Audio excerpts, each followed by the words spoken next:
All right. Welcome back to Happy Hour with Heather and Guest. I believe this is episode number 21. And I think I figured out the bug in the system.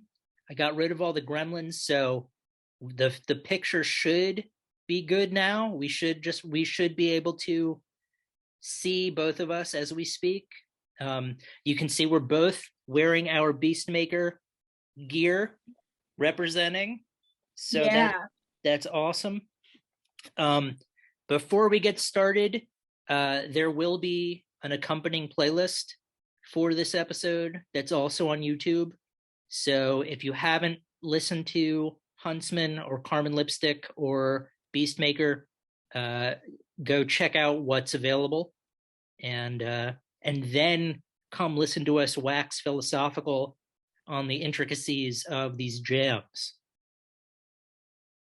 So yeah, and we're going to talk about Huntsmen, and when you had your podcast, A Fistful of Faithful, you invited me on, and we talked about Chicago bands, and I thought it would be kind of fun to revisit that again. So Huntsmen is a band from Chicago, one of the great bands from Chicago.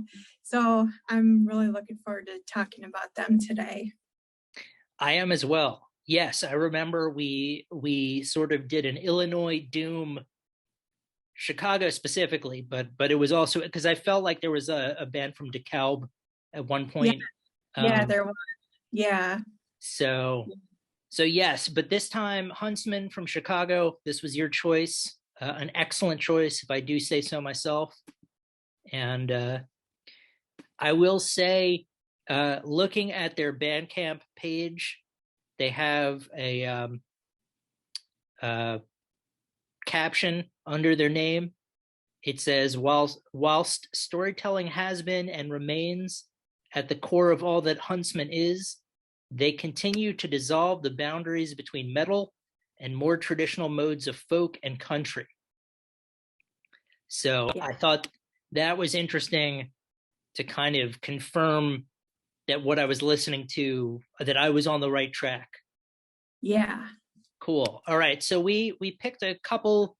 They have a couple of albums available. So we did more than just the typical 2 albums that most bands have. We're going to kick things off with the EP Post-War. And you had asked that Hunt for Food, Not Sport was included. So I also picked New Year 1 PW. Yeah. So what are your thoughts on those 2 jams? Oh, and Post-War came out in 2014, and New Year, that's the first song on the first EP. This one is instrumental, and you get a bit of everything. That's one of the things I think Huntsman does exceptionally well, is they blend all styles of metal together seamlessly. And this song is a great introduction and prepares you for what's to come. Absolutely. I said that I remember once describing the song Aneurysm by Nirvana as like being hit in the head with a pillowcase full of marshmallows and rusty nails. And I remember the combination of something soft and pleasant with something so harsh that I was thinking this is like getting hit in the head with a pillowcase full of marshmallows and ball bearings. So not something as frightening, but just like you had said, they're able to combine all these different elements really well. Instrumental. It reminded me of a surreal scene from the film Conan, before Conan grows up to become a Schwarzenegger when he's still a kid, and James Earl Jones comes and kills the village in which Conan is a child, and it's just sort of it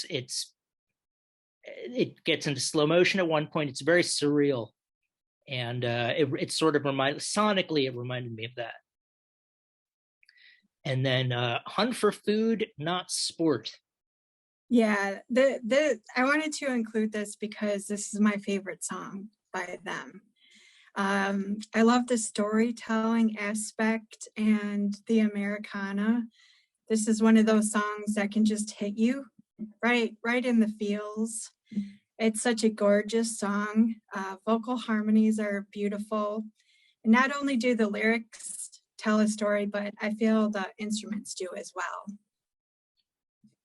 Yes, I think the band, I think, has a great storytelling atmosphere going on with both vocals and instruments. I couldn't anticipate where this song was going. There are a lot of bands and a lot of songs that, if you're familiar with certain chord progressions, or the framework of how songs are sometimes constructed by following a formula.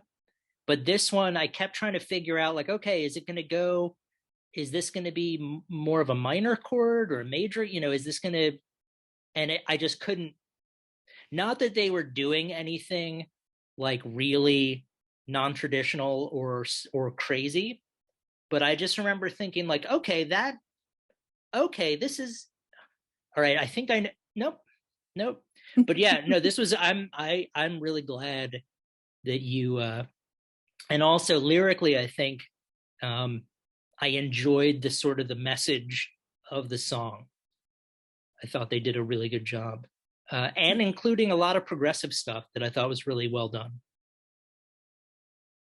So the next album after post-war was The Colonel, and I picked In a Grave because there were only 3 songs. Yeah, and The Colonel, that was released in 2016. In a Grave. The drumming in this song is absolutely phenomenal. There's soaring vocals, soft parts, heavy parts, fast parts, slow parts. The incredible mix of progressive, doom, and post-rock. It's just done so incredibly well. I thought that this was the most distorted song, either on the album or that we'd listened to so far. But I wrote, so far, none of the songs are formulaic. It's got a great melodic and somber delivery with really nice progressive sort of elements. And then I picked out the lyrics, I belong in a grave so I can sleep for days. And I remember being really sort of captivated by that, how profound that was.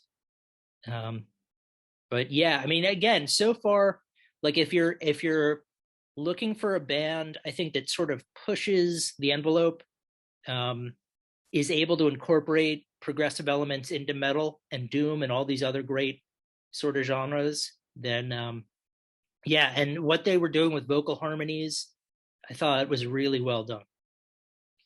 So after The Colonel, we're on to American Scrap. And the tracks I suggested were Pyre, The Barons, and The Last President. Yeah, and American Scrap is their first full-length album, and that was released in 2018. Pyre, I mean, is there anything better than this song? I mean, just wait, because there is. It just keeps getting better and better. There's always something new. Here we get both clean and harsh vocals, and the power of the guitars it's absolutely incredible. I really enjoyed the melodic opening of the song, and then melodic singing with harmonizing vocals. I said it reminded me a little bit of Pink Floyd. Not that there was anything specific. That was just the impression I got. So that was like another sort of progressive element that I felt was apparent. And then the Barons, when people used to make maps way back in the day, and they hadn't investigated an area, they might write the phrase "here be tigers" to mean like danger, or "here be dragons" on the map. And that's the sense I got listening to the Barons. I was like, oh, the Barons. Like, let's be careful because here could be tigers. It had an ominous feel to it, but it was also, it illustrated how accomplished they are as musicians.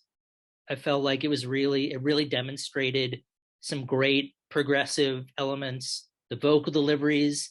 And I felt like the vocal delivery is different for each, like it fits the music for each song. You know, it's not like you're going to get the same sort of formulaic, you know, or not formulaic, but like it's not simply going to be a textbook vocal for everything. It's like there's nuance to the vocals for each song that I really liked. Yeah, I saw quite a few describe the music as sludgy. This is on the sludge side, but it's also quite hard to categorize. I almost hate to do that. It really picks up speed towards the end with more amazing drumming, music that's really unique, music that's complex, but it's also accessible. Absolutely. And then The Last President, we have a different singer this time. Yeah. So that didn't catch me off guard, but all of a sudden I was like, oh, okay, so there's more than one person who's going to sing on this, which I thought was great. And it was a sort of a yearning melodic vocal delivery. And then I wrote the phrase "into a blaze of glory." So I don't know why I wrote that, but I guess that's what the song, the image I got was from like Young Guns going out in a blaze of glory. Yeah, we're introduced to another vocalist. It's a melancholy song about the last day as president before the end. Really beautifully layered guitar work. I really like how the beautiful vocals juxtaposed with the dark subject matter. It's a great closing song to just a brilliant record. Definitely. So that's 3 albums we've talked about so far: Post-War, The Colonel, and American Scrap, which brings us to Mandala of Fear. Now, correct me if I'm wrong, but wasn't this your album of the year it came out? It was, yeah. Okay. Yeah, it was. Was that 2019 or 2020? 2020. Okay, yeah. So I do remember that you were really high on this album as being dynamite. So coming into this, I was like, okay, this is, let me roll up my sleeves and really get into this one. But what were your thoughts? We did Colossus, Atomic Storms, and The Swallow. Yeah, Colossus. Yeah, and I said this was my album of the year for 2020. A lot of other people's too. This is a concept album. The record, it came with a graphic novel, which was pretty cool. I really like the vocal harmonies. The energy in this song is incredible. The buildup of the guitars and the drums, it really impressed me.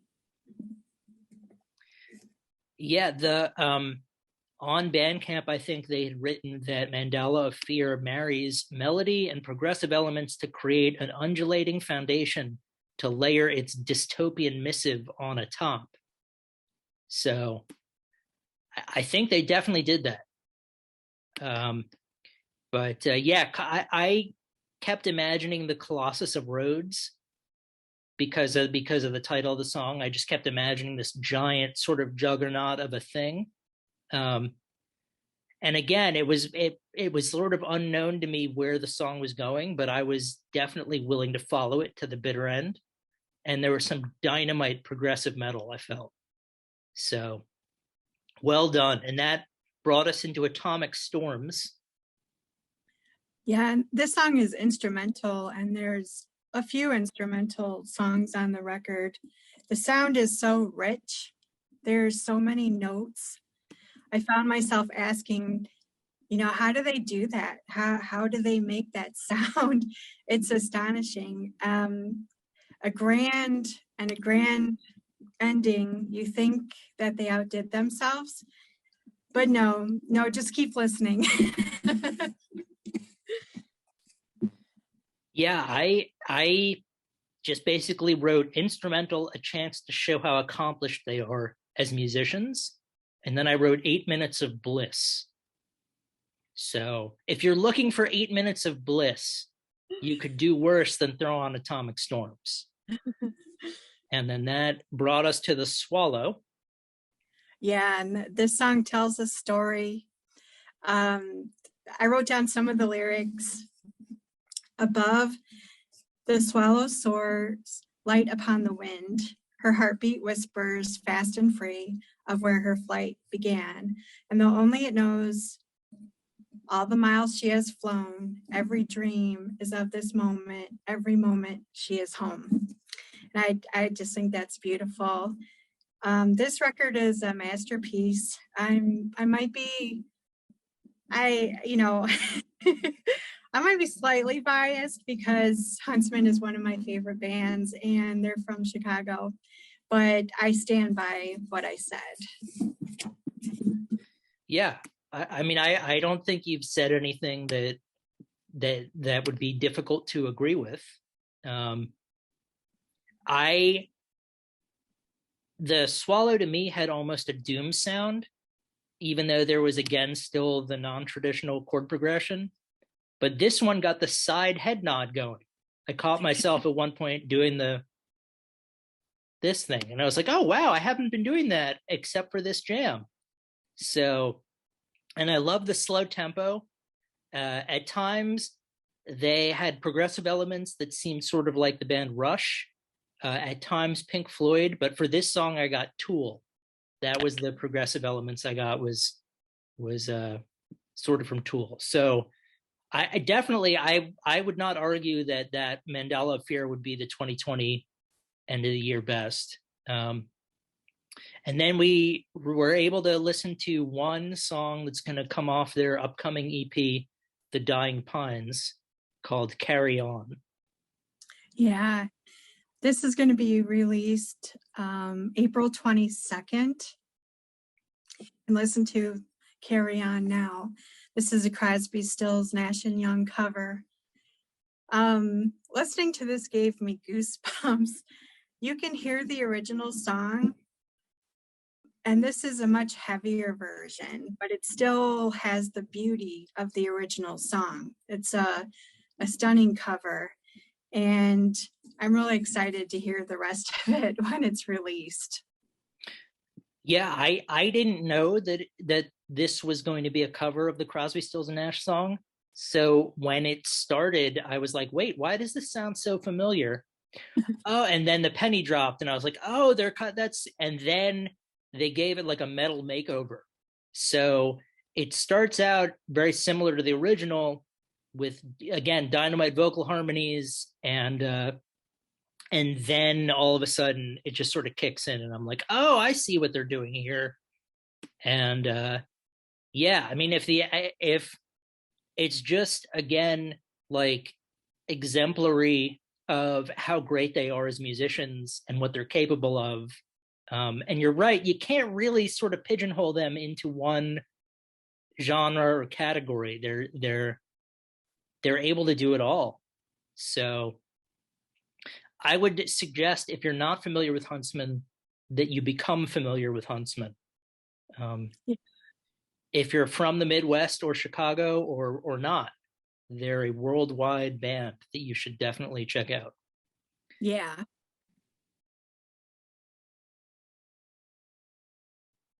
And speaking of worldwide bands, that'll segue into our next category, where we're going to review an album from a Brazilian group called Carmen Lipstick. This is volume 2, which will be releasing April 7th. So when this video posts on April 6th, it'll be the following day. And on their Bandcamp, they talk about the band being energetic flirting between stoner rock, psychedelic, and something called MBP, which is Música Popular Brasileira, I believe, with evidence from Sao Paulo showing within the lyrics and melodies. Yeah. They, when I listened, it's in their language, which I wasn't expecting, because when we listen to a lot of bands from all over the world, and a lot of what we listen to is in English. So this is in their language, which I thought that was a cool surprise. I love the name of the band too. And they incorporate their, the sounds of Brazil, some Brazilian sounds into their music. It's an eclectic mix, stoner doom. It's fun to listen to. I think listening to this music will instantly put you in a good mood, and let's party and be happy and listen to Carmen Lipstick. Yeah, I've always said with bands that, like, for example, Carmen Lipstick, their songs are in Portuguese, but you don't need to speak the language to appreciate the music, or even the lyrics. So anytime, it's been rare, you're right. I mean, most bands tend to write their lyrics in English, even if they're from out of the United States. But occasionally you'll run into bands who will write songs in their native tongue, and you don't need to know what they're saying. I wouldn't be able to tell you what any of these songs are about, really, except I think my favorite song that I listened to was, and I think it's Bruxa. It's Brusxa, which I know in Spanish means witch. So I'm thinking perhaps in Portuguese it also means witch. But I have no idea. But you're right. It's great. Like, the name of the band, Carmen Lipstick, is not something you would think. Most bands are like, Midnight Massacre or something really threatening. Whereas they've sort of gone in a different route and let them, like, the music is really good and mellow and psychedelic and surreal, and at times heavy, at times light, but they're sort of letting the music speak for itself, which I thought was really cool.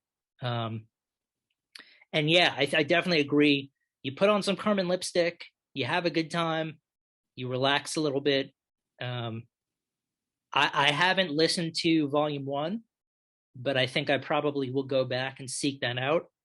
But for those of you out there, if you're looking for a great album that's dropping on the 7th, definitely pick up some Carmen Lipstick.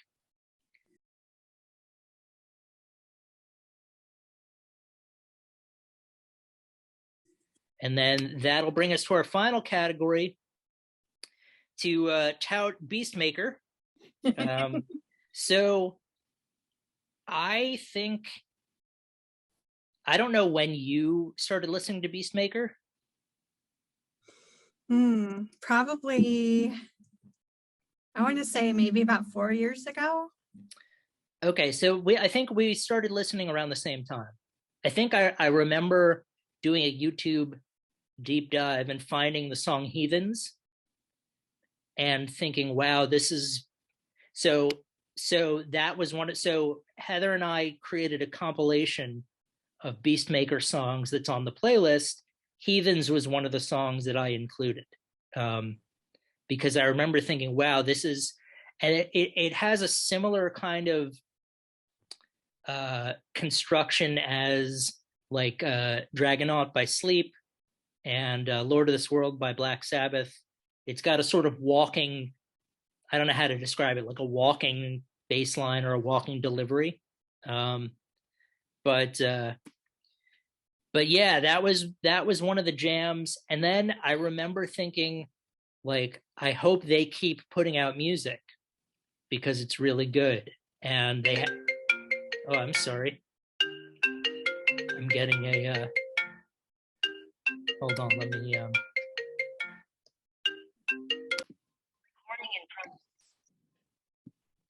okay, so I was hoping they would keep making music. BEASTMAKER being the brainchild of Trevor Church, who's an incredibly prolific musician. So they've been releasing stuff. I don't know if they're necessarily playing live as often, but he has his own recording studio, his own label, and he's been putting out albums like they're going out of style. So I was go on. I was lucky enough to see them in Chicago several years ago, and I have to say that he's one of the nicest. I didn't have an extended conversation with him or anything, but just the little bit of time that I interacted with him, he's one of the nicest, sweetest guys. And just the music that they make, I mean, so talented. And if they do come out and play, I definitely would suggest going to see them if they do, if they do get out there. I think, yeah, I mean, I think they have, I know he, I think they split briefly and then got back together, because I think he's still doing Haunt, which is it's not a doom metal band, but I don't want to say it's not a thrash metal band. I forgot what the descriptor would be, but he's more focused on Haunt, I think. But he's so prolific that he keeps putting out music, and I think there's like a vault full of BEASTMAKER stuff. So I think they're probably gonna start playing gigs, or they have been, or they will. But yeah, they're and then he started releasing albums directly on Bandcamp, just putting out not like full lengths, but like EPs. So there's like 15 EPs of songs that are out on Bandcamp that you can get, and they're all dynamite. And so I picked Heathens, My Shadow, The 13th Hour, Fortune Thief, Old Messiah, and Burning Star. I mean, literally all the albums I think are chock full of jams that I would just listen to straight through. But if I had to, gun to my head, pick a couple, those would be the ones. So yeah, they've done some pretty cool Black Sabbath covers too. Yeah, I would say I'm always on the hunt for contemporary bands who can take the place of bands who are either retired or split up or no longer making music. And when I learned that BEASTMAKER was a contemporary doom band, I got really excited. So if they're playing live, great. If not, there's a ton of music that they're putting out. And yeah, Trevor seems like he is one of the nicest people in the biz. So I can't believe I just called it biz. But but yeah, no, that's reassuring to know that he took the time to speak with you. But that's the impression I got from seeing him interact, like when he does a live stream, or just hearing about him. He just seems like a really down-to-earth fellow. So I'm glad that you've confirmed that. But yeah, I would say definitely check out Huntsmen, any of their albums. The scope of what they're able to do musically is impressive.